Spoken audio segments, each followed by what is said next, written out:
বাসাতে এত মজাদার করে ফ্রাইড রাইস আর চিকেন ফ্রাই করলাম, কিন্তু আপনাদের ভাইয়া তো বিশ্বাসই করে না এগুলো নাকি আমি বাসাতে করি না, এগুলো নাকি রেস্টুরেন্ট থেকে আমি নিয়ে আসছি। রেস্টুরেন্টের কথা তো বলবেই, কারণ এটা আমি একদম রেস্টুরেন্টের মতো করে বাসাতে রান্না করছি, আর এত মজাদার করে যে রান্না করছি না বলে যাবে কোথায়। তো আজকে আপনাদের সাথে শেয়ার করি কিভাবে এই মজাদার ফ্রাইড রাইস আর চিকেন ফ্রাইটা আমি করি। আমার রান্না করা এত মজাদার চিকেন ফ্রাই আর ফ্রাইড রাইস রান্না দেখার জন্য পুরো ভিডিওর সাথেই থাকবেন। আসসালামু আলাইকুম, কেমন আছেন সবাই? ফ্রাইড রাইস আর চিকেন রান্না করার জন্য এখানে যা যা লাগবে সকল কিছু আমি রেডি করে দিয়েছি। চিকেন ফ্রাইয়ের জন্য চিকেনগুলো ম্যারিনেট করে তারপরে ফ্রাইড রাইসের চালটা রান্না করব। প্রথমে কর্নফ্লাওয়ার দিয়ে দিছি, আদা রসুন বাটা, ধনিয়ার গুঁড়া, মরিচের গুঁড়া, তারপরে জিরার গুঁড়া। এখন tomato sauce, soya sauce, oyster sauce, দুই ধরনের সয়া সস দিয়ে দিছি, আর গোলমরিচের গুঁড়া দিয়ে ভালো করে চিকেনগুলো আমি মেখে নিব। আরো একটা উপকরণ দিয়ে দিছি, কিন্তু ক্যামেরা অন করতে মনে ছিল না। ডিমের কিছুটা অংশ আমি দিয়ে দিছি, পুরোপুরি একটা ডিম দেই না, একটা ডিম দিলে বেশি নরম হয়ে যাবে, যার জন্য অর্ধেকটা ডিম আমি এখানে দিয়ে দিছি। এতে করে মশলাগুলো খুব সুন্দরভাবে চিকেনের গায়ে ধরে রাখবে। চিকেনগুলো ভালো করে হাতে মেখে তারপরে নর্মাল ফ্রিজে আধা ঘন্টার জন্য রেখে দিলাম। ফ্রাইড রাইসের চালটা এখন রান্না করে নিব। গরম পানির মাঝে চালগুলা দিয়ে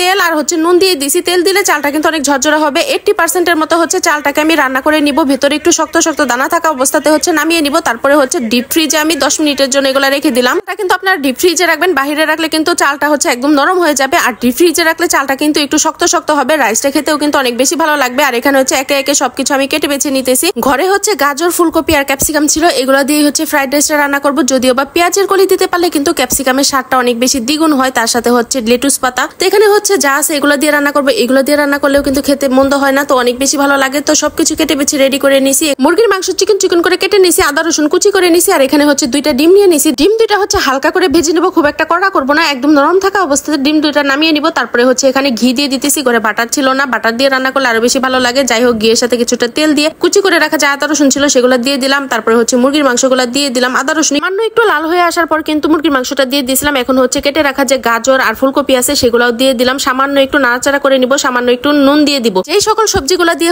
ফ্রাইড রাইস রান্না করা হয়, এগুলো কিন্তু কাঁচাই খাওয়া যায়, পুরোপুরি সিদ্ধ না করলেও চলে। এগুলো পুরোপুরি সিদ্ধ করলে খেতে কিন্তু খুব একটা ভালো লাগে না। এই গাজর, ফুলকপি, মুরগির মাংস 5 মিনিট রান্না করার পরে রান্না করে রাখা যে রাইসটা ছিল সেটা দিয়ে দিলাম। তারপরে ভেজে রাখা ডিমটা দিয়ে দিলাম। এখন একে একে সবগুলো সস দিয়ে দিব। Oyster sauce, soya sauce. Soya sauce দুই ধরনের ছিল, টমেটো সস আর গোলমরিচের গুঁড়া। এখন কেটে রাখা যে পেঁয়াজগুলো আছে সেগুলো দিয়ে দিব। পেঁয়াজগুলো কিন্তু কিছুটা আমি কিউব কিউব করে কেটে নিছি। রাইসটা পুরোপুরি হাই হিটে দিয়ে তারপরে এখন নাড়াচাড়ার মাঝে থাকতে হবে। নাড়াচাড়া করে সবগুলো মিশানো হয়ে গেলে তারপরে শেষের দিকে কুচি করে রাখা যে কাঁচামরিচ আর ক্যাপসিকাম গুলা সেগুলো দিয়ে দিলাম। এখন ক্যাপসিকাম গুলা একটু নাড়াচাড়া করে মিশিয়ে নিলেই রান্নাটা হয়ে যাবে। তো জুড়ে নাড়াচাড়া করতে গেছি যে নিচেই ফেলাই দিছি। যাই হোক, ক্যাপসিকাম দেওয়ার পর কিন্তু এটা বেশিক্ষণ রান্না বান্না করা যাবে না, একটু নাড়াচাড়া করেই এটা আমি নামিয়ে নিব। ক্যাপসিকামের যে কাঁচা গ্রানটা সেটা কিন্তু নষ্ট হয়ে যাবে। যে কোনো কিছুর ভিতরে ক্যাপসিকামটা একটু কাঁচা কাঁচা থাকলে খেতে ভালো লাগে, সেটার গ্রানটাও আমার কাছে অনেক বেশি ভালো লাগে। গরম গরম ফ্রাইড রাইসটা রান্না করে তো নামিয়ে নিছি। এখন গরম গরম চিকেন ভেজে নিব। আর চিকেন গুলো তো আগে থেকে ম্যারিনেট করে রাখছিলাম আমি। তো চিকেন গুলো একে একে একদম কড়ার উপরে দিয়ে দিয়েছি। কড়ার মাঝে কিন্তু বেশি করে ডুবো তেল দিয়ে দিছি, আর ডুবো তেলে বেশি করে চিকেন গুলা দিয়ে দিব যাতে একেবারে ভাজা হয়ে যায়। অল্প তেলে যদি 2-3 বারে ভাজতে যায় এদিকে কিন্তু ফ্রাইড রাইস গুলা ঠান্ডা হয়ে যাবে, যার জন্য বেশি করে তেল দিয়ে একেবারে ভেজে নিতেছি। আর অল্প আছে কিন্তু একটু সময় নিয়ে চিকেন গুলাকে ভেজে নিতে হবে। একটু লাল লাল করে ভেজে নিলে এগুলো খেতে কিন্তু ভালো লাগবে। ফ্রাইড রাইসের সাথে খাওয়ার জন্য এইভাবে চিকেন ফ্রাইটাই কিন্তু আমার কাছে বেশি ভালো লাগে। আর রেস্টুরেন্টেও কিন্তু এভাবে চিকেন ফ্রাই গুলাই দিয়ে থাকে। চিকেন ফ্রাই গুলা কিন্তু রেস্টুরেন্টে এভাবেই ভাজে। আপনারা যদি এভাবে রান্না করতে পারেন তাহলে কিন্তু একদম পুরোপুরি রেস্টুরেন্টের স্বাদ পাবেন। আর খেতেও কিন্তু মাশাআল্লাহ অনেক বেশি মজা হয়েছে। রাইসের পাপা তো আমাকে বলতেছে তোমাকে একটা রেস্টুরেন্ট খুলে দেই। এত কষ্ট করে রেস্টুরেন্টের খাবারগুলো বাসাতে রান্না করে খাওয়ালাম, সে আমাকে রেস্টুরেন্টের বিলটা দিয়ে দিলেই তো পারে রেস্টুরেন্ট খোলার চাইতে। যাই হোক, প্রত্যেকের জামাই যখন খাবার দাবার নিয়ে অনেক বেশি প্রশংসা করে তখন রান্না বান্নার প্রতি কিন্তু উৎসাহটা আরো একটু বেশি বেড়ে যায়। আমাদের কাছে কিন্তু ফ্রাইড রাইস, চিকেন দুইটাই অনেক বেশি ভালো লাগছে। আর এদিকে তো রাইসা বুড়ি চিকেন খাওয়ার জন্য ব্যস্ত হয়ে গেছে। ও ফ্রাইড রাইস খুব একটা খায় না, ও চিকেনটাই অনেক বেশি পছন্দ করে। ওকে ফ্রাইড রাইস, চিকেন দুইটাই দিছি। ও সস দিয়ে বসে বসে চিকেন গুলা খেয়ে নিতেছে। আর এখন শীতের সময় কিন্তু গাজর, ফুলকপি, ক্যাপসিকাম সবকিছু অনেক কম দামে পেয়ে যাবেন। তো এখন